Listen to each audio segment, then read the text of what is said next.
Hola, som Cruz, Eric i Andrés i avui us presentarem a Roy Lichtenstein. Va néixer el 27 d'octubre de 1923 a Nova York.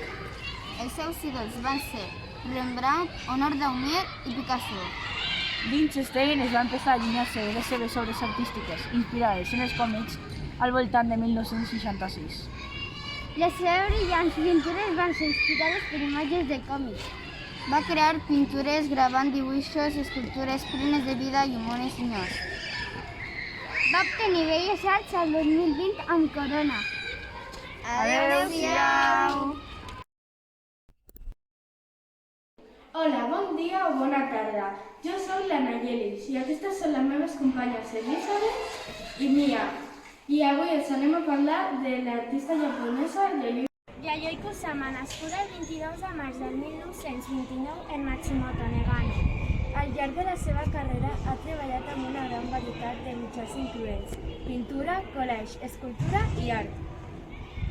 Va començar a pintar el que veia, per exemple, llunars, llums i flors, perquè patia d'una malaltia des dels 10 anys que es diu al·lucinació.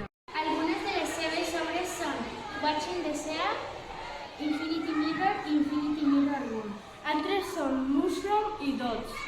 I altres són Mushroom i Sonnyland. Adeu!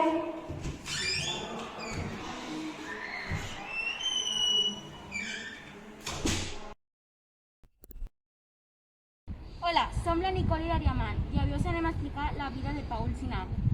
Paul Sinat va néixer l'11 de novembre de 1863 a París.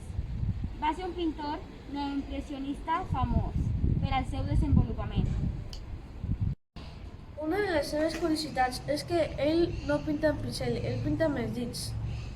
Paul Sinat està considerat un dels artistes més importants dels finals del segle XIX. Un dels seus quadres es diu El Pino de Saint-Tropez, un cel ennuvolat però lluminós amb unes plantes molt verdes i boniques. En aquesta obra la sensació de profunditat està orientada pels colors. Per exemple, aquestes bustos que estan en primer termini. Moltes gràcies per per haver-nos haver-nos escoltat. Adéu. Hola, som el Daniel i l'Aitor i hem investigat a Roy Lichtenstein. Biografia. Va néixer el 27 d'octubre de 1923 en Nova York en una família nueva mitjana alta. Va ser un dels primers nens de Milton, de Beatrice Lichtenstein i Milton Lichtenstein. Va ser un dels corredors les seves obres. L'obra es diu Vida Miquel, realitzada en 1961 de grans dimensions, d'oli de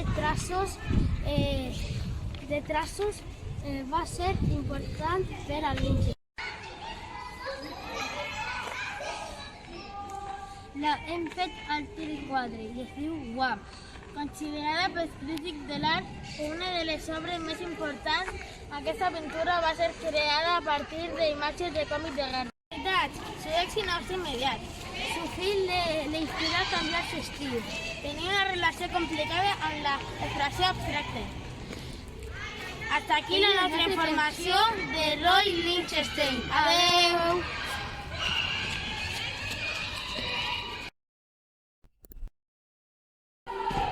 Hola, Enric Jordi! Hola, Enric. Biografia. La seva pintura va desenvolupar-se a partir de la influència de diferents estils, com el realisme, surrealisme i simbolisme. Va ser copsat tot el que tenia al seu voltant, com pintures, biografies i gravats, esbots, exposicions lliures i viatges. Va estudiar-ho i això la va ajudar a definir el seu estil pictòric, però com comentava Teresa del Conde, en parlar de les pintures de Frida Kahlo, els seus quadres hagués pogut generar-se pel que feia l'espírit a partir d'un altre país. Curiositat. El seu veritable nom no era Frida. Es va decidir llamar-se així al 1935. No va ser l'únic canvi que va tenir a la vida. També es va canviar la fecha de naixement del 1907 al 1910, de l'any de la Revolució Mexicana.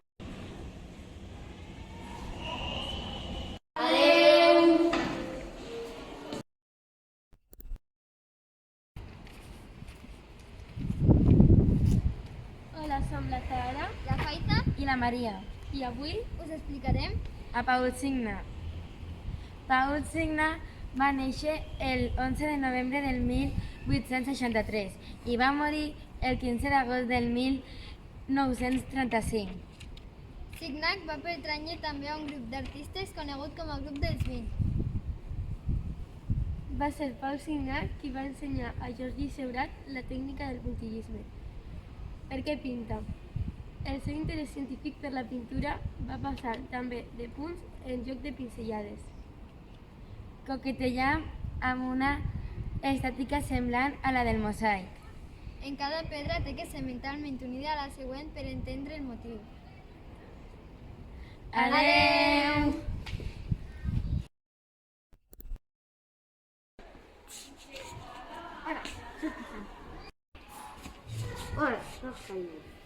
Hola, soc Brian i avui us presentem la biografia de Kenny Scott. Les seves obres sovint consisteixen en icones de la cultura pop, com els Picapedres i els Supersònics. Va néixer a Els Angeles i es va traslladar a Manhattan, on es va graduar en Belles Arts en 1980 en l'Escola Visual de L'agost de 2018, Scott va presentar a Eivissa l'exposició Universal, una mostra del seu treball recent que parteix del... Va fer de petit una promesa futurista on es va proponer ser un pintor o grafiter. Les seves obres que coneixem nosaltres són Beer Jungle, que és un bosc molt surrealista que té colors diferents al d'un bosc normal i té com vida i animals demasiado surrealistes, i El cara en los árboles. Adeu!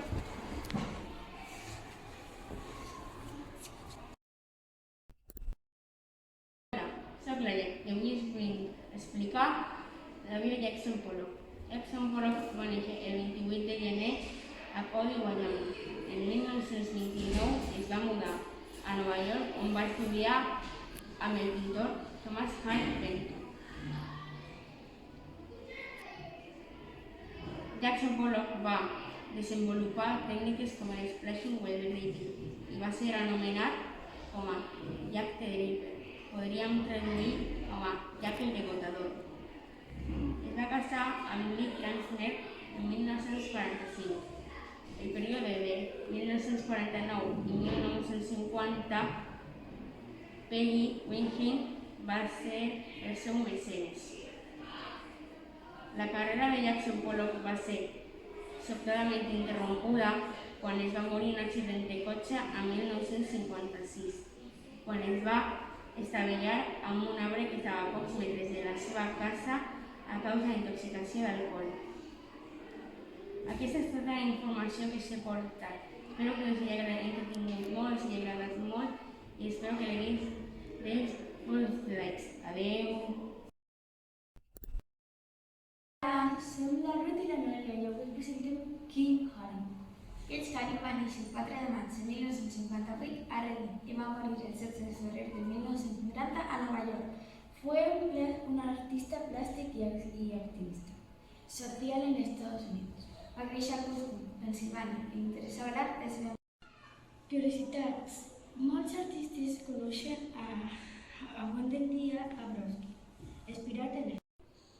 El febrer de 2014, amb el motiu del 25è aniversari, el MACBA va recuperar el mural que Haring havia fet a la ciutat de Barcelona, el 1989, amb el títol Tots junts podem parar la sida de la Filmoteca de Catalunya. acollint una exposició fotogràfica de la seva elaboració. La seva primera obra va ser Piràdene amb la Omnis Ou i una persona. L'obra no té títol, es va ser el 1983.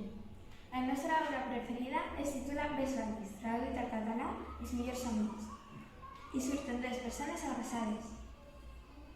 Adeu! Bon dia, som el Diego i el Daniel. Ara anem a explicar la vida de Roy Lichtenstein. Biografía. Va néixer el 27 d'octubre de 1923 a Nova York en una família jueva de classe mitjana alta.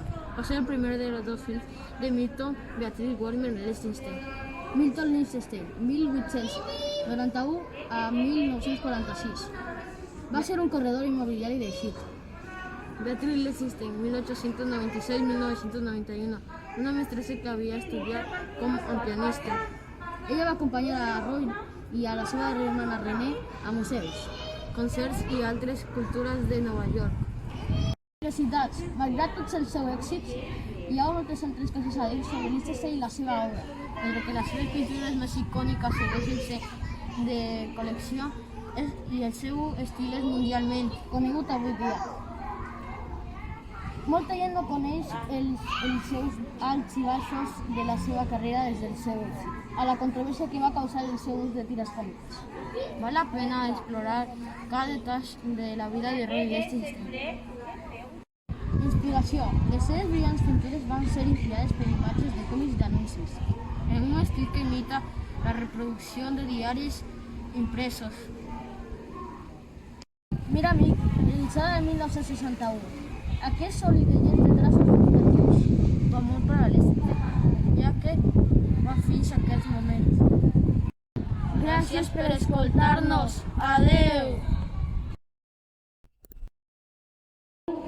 Hola, soc la Grace i avui us parlaré de Werner Seurat, un pintor que pinta en el pinturisme. La biografia. Seurat va néixer en una família acomodada a París. Passava un gran treball del seu pare, que era un abusiu. En 1865, Seurat ingressa a la classe municipal de Lyon. Va morir en 1865, el 29 de març, a París. Una de les curiositats és que Seurat va pretendre fer un procediment de pintar un humà. Una de les altres curiositats és que Seurat tardava anys en fer quadres. Adeu!